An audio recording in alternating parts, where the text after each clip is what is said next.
Hi everyone, welcome back to the Balina Perspective podcast. I'm your host Destiny, and I'm glad that you're giving yourself some time out of the day to learn and hear advice about getting into what benefits you and your goals. Before getting started, don't forget to subscribe and turn on post notifications so that you don't miss any new uploads. And I would suggest following my socials. My Instagram and TikTok are always in the description below. And I mention this because I will be putting one of those text boxes for you to potentially put any new video ideas or topics you would like to hear more about. However, today we're going to be getting into creating the best mindset for you, because for me, it is week 8 of my spring quarter, which means exam season has been continuously keeping me busy back to back, and is honestly just going to continue until this quarter ends. In either case you may be in, being busy studying or finally catching a break, it does not mean you can stop working on who you want to become. Most of my audience here are students or young adults, but generally, we're in a time where if you're not thinking ahead and preparing or improving yourself, you are seen as behind. And honestly, I agree with that perspective because of the amount of people that spend hours just procrastinating. Imagine how much more time, energy, and focus, and potentially money too, that you'd save if you were on top of your priorities. Jumping into this, why should we even pay attention to our thoughts? What's the importance of having a strong, solid growth mindset? Why is it better than going with the flow? Well, why would you not care about what you're constantly thinking about every day? Potentially, why would you want to fill yourself with negative thinking? And why would you ignore something that is the main source to your physical, emotional, and mental well-being? Having the right mindset is not so you can just do things better, but so you can feel good and solid about your plans, about your mistakes, about going through setbacks, about learning, and so you can start to prioritize yourself. I'm 100% sure that we've all heard this at some point in our education or in our lifetime, but maybe you weren't paying attention because of the various distractions that we have through middle school or high school. But you need to know if you are upholding a growth or fixed mindset.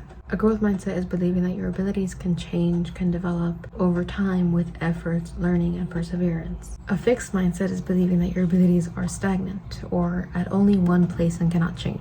I have been very fortunate to have a successful education, a very blessed and uplifting lifestyle, but that doesn't mean I've always had a growth mindset or that I thought highly of myself or that I didn't go through anything traumatic or tough. I had to put in work. I had to think like who I wanted to become, to move with critical thinking and with growing emotions. And I still do, because now I understand how you need to be thinking in a world with so many excuses and honestly so much laziness. And with that growing idea of shortcuts. There are no shortcuts to truly feeling successful or to anything worth going to, because it is our natural instinct to work for what we want.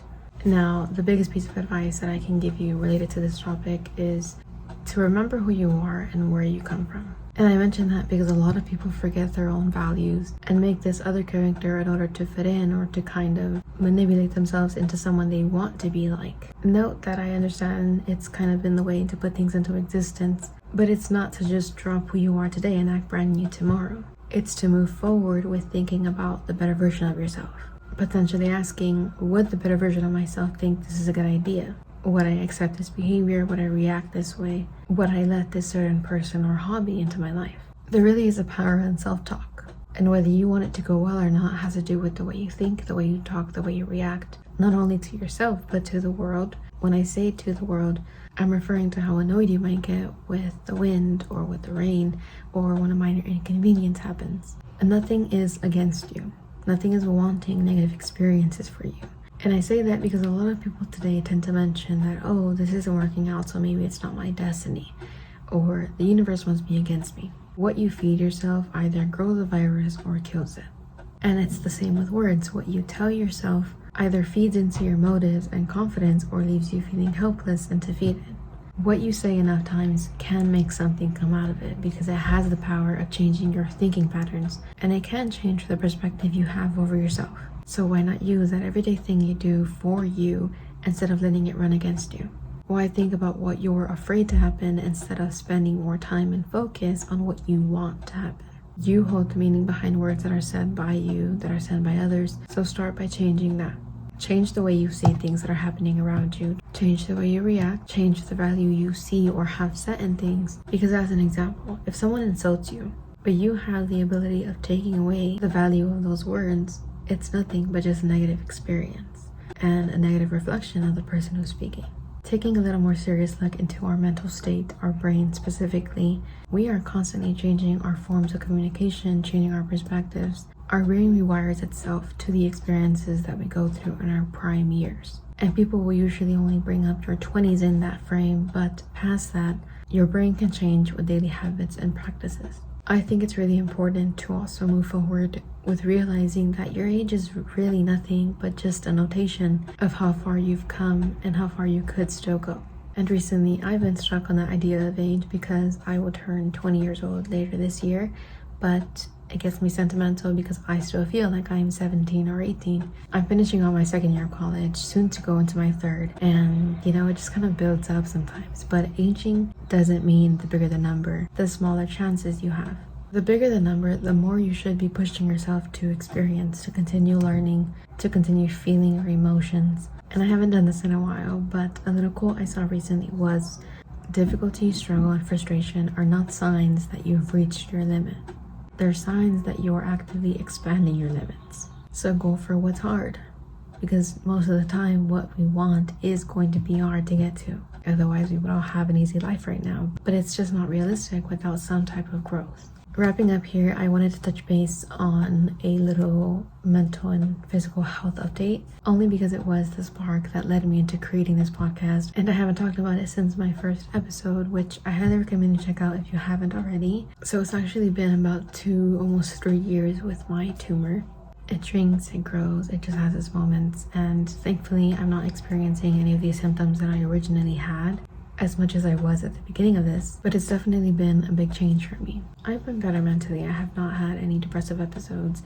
I haven't been anxious or not had an anxiety attack. And the main point to why I bring this all up again is because life doesn't end when you are hit with something like this. I did have to adjust myself to my medication and have to pay more attention to myself.